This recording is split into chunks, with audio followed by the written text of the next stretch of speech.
Okay, so we're diving into some pretty intense stuff today.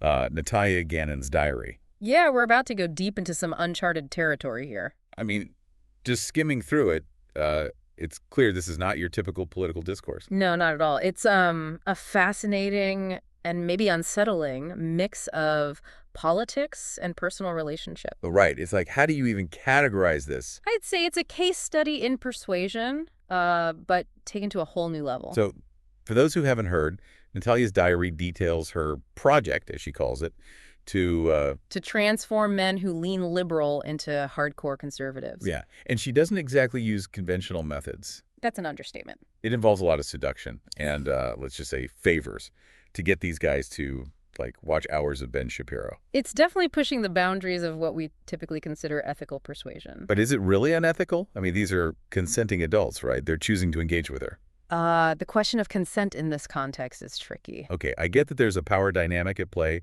but still, they're not being forced. No, not forced, but definitely influenced, perhaps manipulated, through a very calculative strategy. See, that's what I find so fascinating about Natalia. She's not some boring activist. She's like a... A political seductress. Exactly. She understands the power of personal connection and uses it to, like, completely reshape these guys' worldviews. I can see why you find her intriguing. She's a master manipulator, no doubt, but it raises concerns about the impact on these men. Like psychological harm. Yes, imagine the cognitive dissonance they must experience, having their deeply held beliefs essentially overturned through such unorthodox means. But isn't some level of cognitive dissonance just part of life? Like, we are always encountering new information and having to adjust our beliefs. True, but Natalia's approach is different. There's an element of deception involved. Okay, I see your point. They're not entering into these relationships fully aware of her agenda. Exactly, and that raises serious ethical questions. All right, before we get too deep into the ethics, let's dive into some of the juicy details from the diary. Right. Let's start with Derek, the first man Natalia describes. Yeah, Derek, the anal sex for three Blair Cooper videos guy. It's a pretty stark example of how she explicitly links political indoctrination to sexual favors. I know it's not politically correct to say this, but you gotta admit, it's kind of genius. Genius. I'd say it's deeply troubling, reducing Derek to a pawn in her political game. Okay, but come on. Men are visual creatures. They respond to incentives. And she's clearly mastered the art of providing those incentives. Effective, maybe, but at what cost? The diary entries suggest Derek was deeply conflicted by his experience. He enjoyed the physical aspect, but also felt guilt and confusion about his shifting political views. Well, yeah, change is never easy. Maybe he needed someone like Natalia to shake him out of his comfort zone. I think there's a difference between healthy intellectual challenge and coercive manipulation. Okay, but can we at least agree that Natalia is a force to be reckoned with? She's not just using her looks. She's intelligent, articulate, and passionate about her beliefs. Passion is one thing, manipulation is another.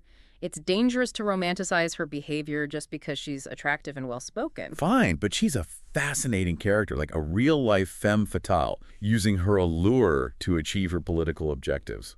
It's like a spy novel come to life. It's a captivating story, no doubt, but we can't forget that we're dealing with real people's lives here. So besides Derek, who else does Natalia target? Well, there's Miguel, a Cuban guy from Tampa Bay, who she bonds with over their shared experience with communism. It's like she's collecting a diverse portfolio of men to convert. That collecting behavior is concerning. It further objectifies these men, turning them into trophies in her twisted game. Maybe it's more about her wanting to connect with people from different backgrounds, challenge their perspectives, like a cultural ambassador for conservatism. That's a very generous interpretation. The diary entries themselves paint a much darker picture, one of control, manipulation, and a disturbing lack of empathy for these men. Well, I guess we'll have to delve deeper into those entries to see what's really going on here. Indeed, and I have a feeling things are about to get even more complicated.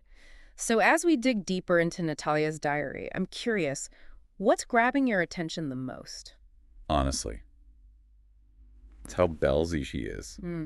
I mean, she could be out there protesting, writing op-eds. And instead, she's chosen a much more, shall we say, intimate form of political activism. Exactly. It's like she's weaponizing seduction. And it's working, at least to some extent, but we have to consider the psychological effects on these men. Okay, let's talk about that. What's going on in their minds as they go through this transformation? Well, cognitive dissonance is a major factor here. Remind me, that's that feeling of discomfort when your actions and beliefs don't align. Precisely. And Natalia is deliberately creating that dissonance in these men. By making them do things that go against their liberal leanings, Hmm. like attending a Turning Point USA rally or something. Exactly. And the thing is, cognitive dissonance is a powerful motivator for change. So to ease that discomfort, they start to shift their beliefs to match their actions. Right. It's a classic case of fake it till you make it, but with a much more manipulative element. It's like she's hacking their brains, reprogramming them with conservative ideology. In a sense, yes, she's exploiting a natural psychological process to achieve her desired outcome. Which brings us to Miguel, the Cuban guy from Tampa Bay, right?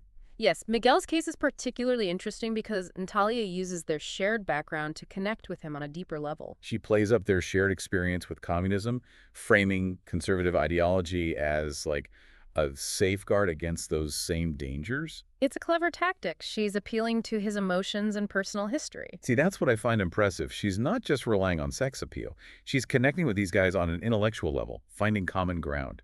While conveniently ignoring any complexities or contradictions that might challenge her narrative. Okay, but everyone does that to some extent, right? We tend to focus on information that confirms our beliefs. True, but Natalia takes it a step further. She's deliberately distorting information to fit her agenda. It's a form of gaslighting. Gaslighting, come on, isn't that a bit much? Maybe, but think about it. She's presenting a biased version of history, one that reinforces her conservative worldview. So she's creating her own little echo chamber, designed to reshape his thinking. Exactly, and by positioning herself as someone who understands his background, she gains his trust and makes him more susceptible to her influence. And it works, right? The diary entries show Miguel starting to parrot her talking points about feminism and traditional values. Yes, but are those genuine shifts in his beliefs, or is he just saying what she wants to hear? Well, only Miguel can answer that, but I gotta say, if I were in his shoes, I'd probably be pretty susceptible to her. She's smart, passionate, and clearly knows how to work her magic. I think we need to be cautious about romanticizing manipulative behavior. Just because someone is charming doesn't make their actions acceptable. I get it. But you can't deny she's a skilled communicator. Yeah. She tailors her message to her audience, taps into their vulnerabilities. She's definitely adept at reading people and exploiting their weaknesses. And it's not just about achieving some political goal. There's a personal satisfaction she gets from it, like a rush of power. That's an interesting observation. The diary entries do suggest a certain level of narcissism, a need for control and validation. Which makes you wonder, what's her end game? Is she trying to build some conservative army, or is it more about personal gratification? That's a question we'll need to explore further, but one thing is clear. Natalia's story raises important questions about persuasion, consent, and the ethics of manipulating people's beliefs. Okay, so we've unpacked Natalia's methods, but what about the consequences? I mean, is there even a legal case to be made here? Legally, it's messy, really messy. I mean, she's clearly using sex as a bargaining chip, but these guys are technically consenting, right? Right, and that's where it gets complicated. So, no clear-cut case for sexual assault or coercion. It'd be tough proving she's intentionally harming them or forcing them into anything. I mean, it's not like she's holding them at gunpoint. No, but she is exploiting the power dynamics within these relationships, leveraging their attraction to her. It's like she's a spy, using seduction to extract state secrets, but the secrets are their political beliefs. It's a fascinating parallel, isn't it? Highlights how the context really shapes our views on these tactics. Okay, but if legal action is unlikely, what about social consequences? Oh, those could be huge. Imagine if this diary went viral. The public shaming, the career fallout. Right, it'd be like cancel culture on steroids. Yeah, but instead of a bad tweet, it's an entire pattern of manipulation laid bare for the world to judge. And while cancel culture can be problematic, there's an argument for holding people accountable for causing harm, even if it's not explicitly illegal. Okay, so Natalia might face some serious blowback, but what about the men? How do they even begin to recover from this? Therapy is essential. They need help processing the trauma of manipulation. I mean, it's easy to say they should have known better, but they're victims here, right? Absolutely. Their healing should be the priority. And support groups could help too, knowing they're not alone in this. Exactly. Finding a community of people who understand what they've been through. Okay, so we've talked about the men, but what about Natalia? Is there any chance for redemption? Redemption is a long road. It requires remorse, taking responsibility, making amends. Do you think she's capable of that? It's impossible to say for sure, but I think we have to allow for the possibility of change, however slim. It's easy to get caught up in the anger and just want to see her punished. But at the end of the day, she's a human being, flawed like all of us. So as we wrap up this deep dive, what's the takeaway for our listeners? I think it's a stark reminder that manipulation can be incredibly subtle, especially in intimate relationships. It's about being vigilant, recognizing the red flags, and prioritizing open communication. And it's a call to action to challenge these behaviors when we see them and support those who've been affected. We need to be aware not just for our own sake, but for the sake of others. Well said. It's about creating a world where these kinds of manipulations are less likely to occur. So that's our deep dive into the complex and unsettling world of Natalia Gannon's diary. It's been a fascinating, albeit disturbing, exploration of persuasion, power, and the human psyche.